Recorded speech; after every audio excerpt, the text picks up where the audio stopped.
fois, il y a un seul mâle adulte. Alors ce mâle adulte, hein, on le reconnaît facilement. Bien sûr, celui qui est assis au centre, beaucoup plus grand que les autres, également plus gros, vu que c'est le plus gros singe du monde. Le poids d'un mâle adulte, hein, ça varie entre 200 et 250 kg.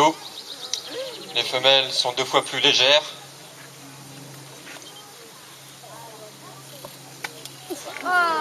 Et par contre, un bébé à la naissance, lui, c'est tout léger, hein, ça ne dépasse pas les 2 kg.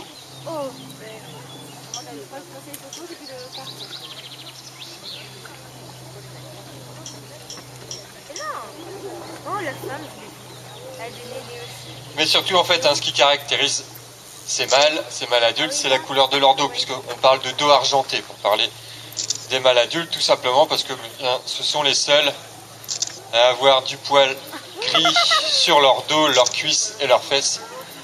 Alors contrairement aux femelles qui, elles, ont le dos noir.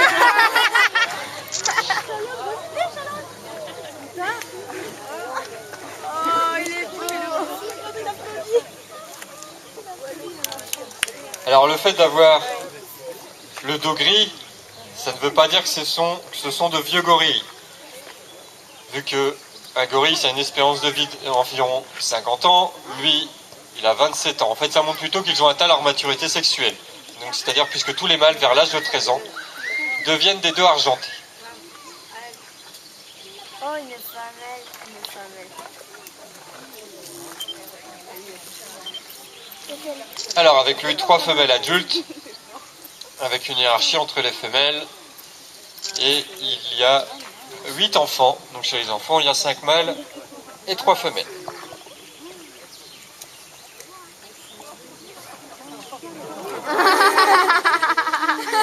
C'est parce que c'est le dessert, ça, c'est pour ça. Normalement, c'est endive, concombre et carottes. Voilà. C'est vrai qu'il nous le relance. Relance-le. Alors, la femelle dominante, c'est celle qui se trouve à côté du mâle. Elle a 38 ans, c'est la plus âgée. Elle a 3 enfants, elle a une fille et 2 fils. Sa fille, c'est celle qui est sur les structures. Elle a 1 an et demi. Son grand frère de 4 ans, juste à côté de la mère. Et leur grand frère, qui est le premier gorille né ici à la vallée, il y a maintenant 10 ans et demi. Celui qui est sur la gauche, au second plan.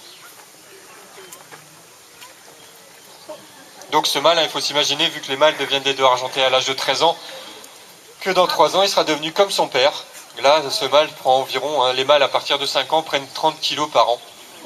Donc là, dans 3 ans, 2 ans et demi, 3 ans, il fera les 200 kg, son dos sera devenu argenté, donc ça sera le moment pour nous de le faire partir dans un autre parc européen.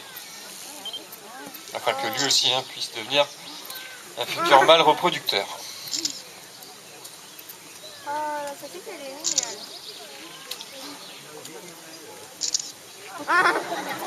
Alors ensuite, la seconde femelle dans la hiérarchie, c'est celle qui se trouve derrière le mâle. Elle a 26 ans et elle a 3 fils, dont le petit dernier, un petit mâle de 10 mois que vous pouvez voir accroché dans sa main droite.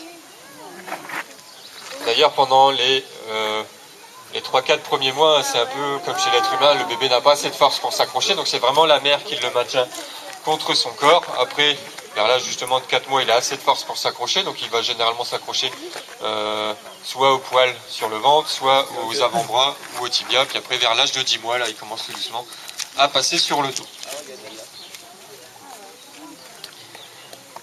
Donc ce petit mâle a 2 grands frères, de 4 ans, celui qui se trouve juste devant, et de 9 ans, juste là.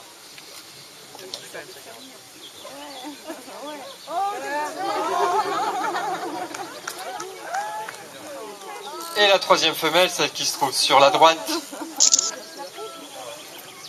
elle est âgée de 36 ans, elle a 2 filles, alors de 7 ans au bord du canal, et juste derrière 3 ans et demi.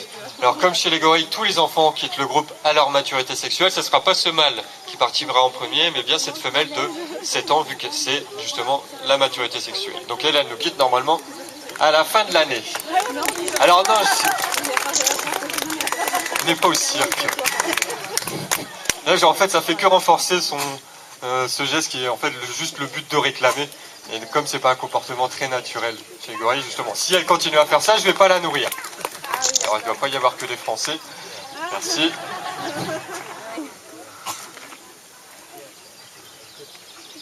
Voilà, quand elle est plus calme, elle a le droit de manger quelque chose. Alors en moyenne, une femelle gorille n'a qu'un bébé à la fois que tous les 4 ans, puisque c'est une gestation très proche de la femme, c'est un petit peu plus de 8 mois et demi, sauf que l'allaitement, lui, il dure 3 bonnes années. Donc ça fait en moyenne qu'un petit que tous les 4. Alors, même si le lait maternel reste la principale alimentation des gorillons, très rapidement ils s'intéressent quand même à ce que mange la maman. Et ce que mange un gorille, c'est uniquement des végétaux. Un gorille, ils ne font pas du tout partie des carnivores ni des prédateurs. Donc là, pour tout le groupe, ça représente à peu près 50 kg de légumes par jour, ce qui fait à peu près 10 kg pour le mâle, pour remplacer tout simplement ce qu'ils trouveraient dans leur forêt. Donc là, c'est des gorilles des plaines de l'Ouest. Donc on va les retrouver dans les forêts, dans le bassin du Congo, donc c'est-à-dire Congo, Cameroun et Gabon. Donc purement végétarien, très très calme, hein. Les gorilles, à cause d'un film de science-fiction assez célèbre, hein, on a pensé que c'était très agressif, mais vous pouvez constater que c'est en réalité très calme et terrestre. Ils savent très très bien grimper aux arbres, hein, mais ils passent beaucoup de temps au sol. Alors c'est pour ça que vous avez avec eux normalement 2 autres espèces de singes. Alors en arrivant au début du nourrissage, je les ai vus sur... Il y a un chêne qui est tombé tout au fond de l'île, je pense qu'ils sont partis là-bas. Je ne les vois pas autrement. Il y a des singes noirs et blancs. Normalement on les observe plus haut dans les arbres, mais là je pense qu'ils sont partis vers le sol. Il y a une famille un petit peu plus loin sur le prochain territoire. C'est une famille de Colobes guéreza. Alors les Colobes guéreza, donc eux vivent normalement en haut des arbres vu qu'ils sont folivores, c'est-à-dire que quasiment toute leur alimentation se compose de feuilles. Et il y a une 3e espèce qui elle est vraiment pas facile à observer pendant la journée. C'est 2 petits singes avec une longue queue rousse et un petit nez blanc, d'où leur nom hocheur à nez blanc. Alors si vous les avez vus, il y en a un. Ah non, que orange, que rouge. Alors queue blanche ou queue orange? Entre les 2 branches. Ah oui, voilà, oui. Sur le chêne qui est devant le petit mâle là, qui vient de passer derrière, à mi-hauteur, là, il est en train de grimper. Vous avez le mâle, donc hocheur à nez blanc, c'est un cercopithèque. Et ces hocheurs vivent plutôt dans les zones intermédiaires, au milieu des arbres, et c'est omnivore. Surtout des fruits, mais eux, après, pendant la journée, ils passent beaucoup de temps à chasser des petits insectes sur leur île, ou des petits animaux. Donc pas de compétition entre eux, tout simplement, puisqu'ils ne vivent pas à la même hauteur dans les arbres et que leur alimentation est différente. Sinon, en face des plus gros singes du monde, là, je vous ai dit à peu près 200 kg pour le mâle, vous pouvez observer sur la petite île là, qui se trouve à côté du bâtiment des gorilles, les plus petits singes du monde, c'est l'Ouistiti pygmée. Lui, donc il est sud-américain, adulte c'est pas plus de 125 grammes, c'est le poids d'un yaourt, et à leur naissance, ils sont pas plus gros qu'un pouce et ne dépassent pas la quinzaine de grammes. Donc si vous observez, eh bien, il faut bien prendre son temps.